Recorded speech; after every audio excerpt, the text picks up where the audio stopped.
massive à la marche, mais aussi pour la combativité et le courage admirable avec lesquels ils ont résisté à la répression des forces de l'ordre. Ils nous ont frayé le chemin pour que le cortège puisse passer.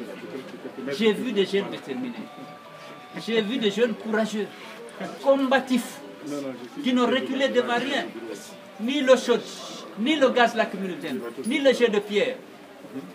Et je dois d'abord vraiment leur adresser nos vives félicitations. Ils ont aussi répondu massivement au mot d'ordre de l'opposition républicaine, marquant ainsi leur soutien aux revendications de cette opposition et exprimant ainsi leur ras-le-bol face à la mauvaise gouvernance, au coût élevé de la vie, aux pratiques d'exclusion, d'arbitraire et d'injustice, au refus obstiné du pouvoir de respecter les règles et les principes démocratiques, les règles et les principes de l'état de droit dans notre pays. Aujourd'hui, notre pays est difficile. Il y a de la discrimination de toutes sortes. Il y a l'exclusion systématique. Il n'y a pas la démocratie, il n'y a pas la sécurité. Les droits de l'homme ne sont pas respectés. Les libertés fondamentales ne sont pas exercées par la volonté d'un homme, Alpha Condé. Il faut qu'il se ressaisisse. Il a pris des engagements pendant la campagne et avant, pendant les 40 ans de combat qu'il revendique pour la démocratie et les droits de l'homme.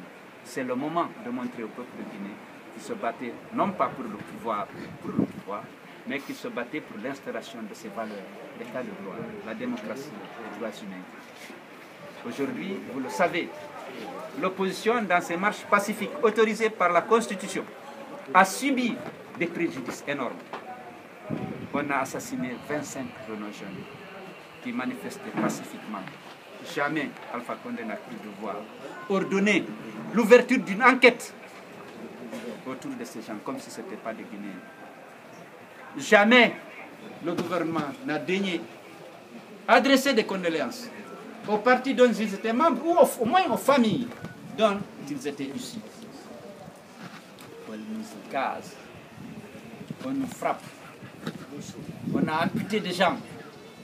Nous avons au moins une douzaine de personnes paralysées à vie. Nous avons enterré les 24 et nous allons enterrer demain Boubacar Diallo, qui a été arraché à l'affection de l'UFDG, à sa famille, au peuple de Guinée, lors de la dernière manifestation. Le gouvernement, les droits humains, ce n'est pas sa préoccupation. Le premier droit de l'homme, c'est le droit à la vie. On n'a pas entendu le gouvernement lorsque ces pauvres militants de nos partis ont été assassinés froidement lors des manifestations par les forces de l'ordre.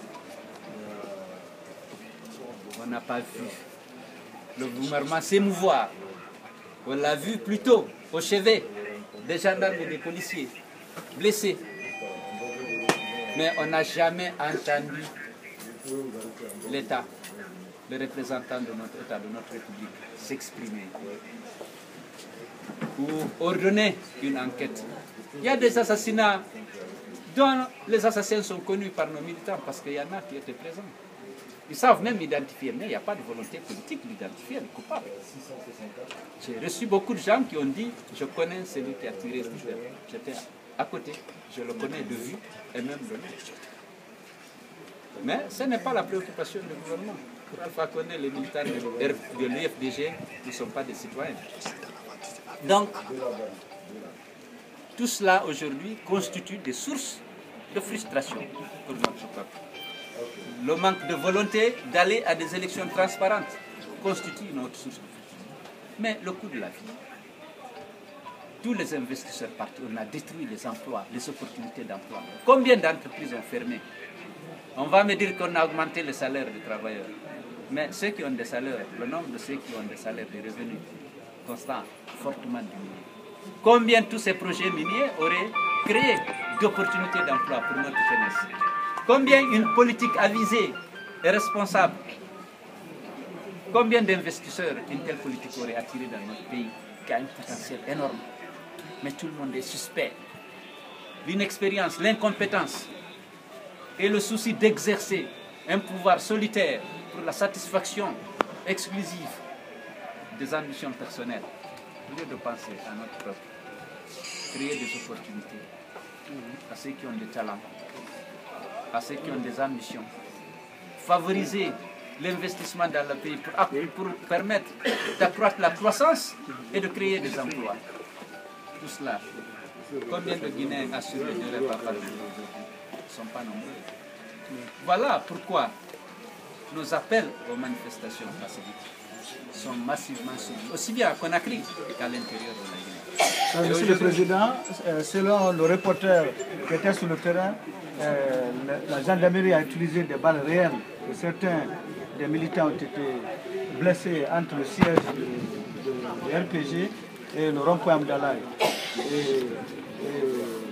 Quelle est votre réaction par rapport à ce état de fait? Est-ce que vous avez un bilan actuellement à donner à la presse? Je dois avouer que je viens de rentrer, je n'ai pas encore le bilan. Mais on l'aura tout à l'heure, parce qu'on a des militants déterminés qui passent l'information systématiquement. Et je pense que dans quelques minutes, sinon dans quelques heures, nous aurons un bilan complet et on ne manquera pas de le diffuser largement dans la presse pour interpeller encore une fois la communauté nationale et la communauté internationale.